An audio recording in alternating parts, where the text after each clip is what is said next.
Let's go down that potential road. What's the flip side? What are some of the success stories? What's some of the more rewarding things that you've seen? I've seen just incredible things that have happened to people. One of the first people that I worked with when I came to Missouri in 1989 was a guy named Nathan Kester. And he was an unbelievable guy. And he always had potential. And he always had incredible things that were possible for him. The problem was that he also, if you got too close to him, liked to haul off and hit you.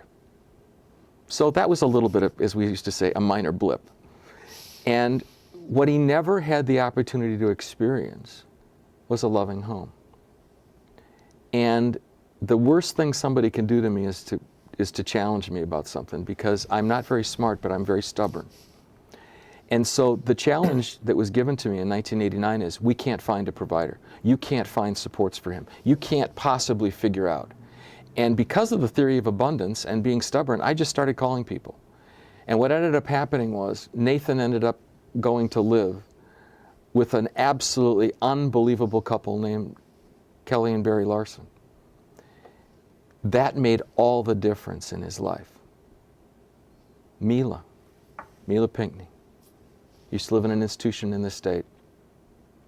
The diagnoses stuff: blind, deaf, antisocial. I could go right down the list. And I still remember sitting after this team of people had gotten together in the early 90s, and we'd put together this constellation of supports. We found somebody for her to live with. We found a place for her to live. We had wraparound supports in place.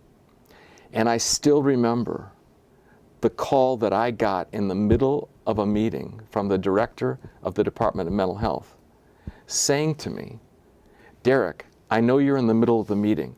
You need to go in and announce that unfortunately, because of budget cuts, we're going to have to cancel Mila's waiver." And my response is, I don't think I can do that. You're going to have to tell her yourself. You're going to have to tell the family. You're going to have to tell the people. And miraculously, another waiver slot was found.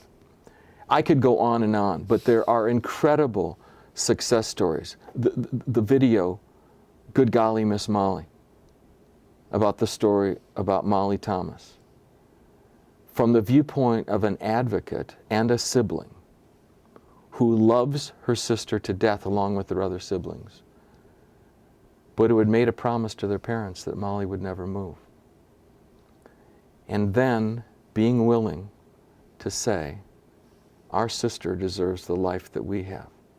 Incredible story. I had nothing to do with that, but we keep finding out that if you do it right, that people not only survive, they thrive in a way that they never can. They never can if it's not my place, my home, my key, and my house.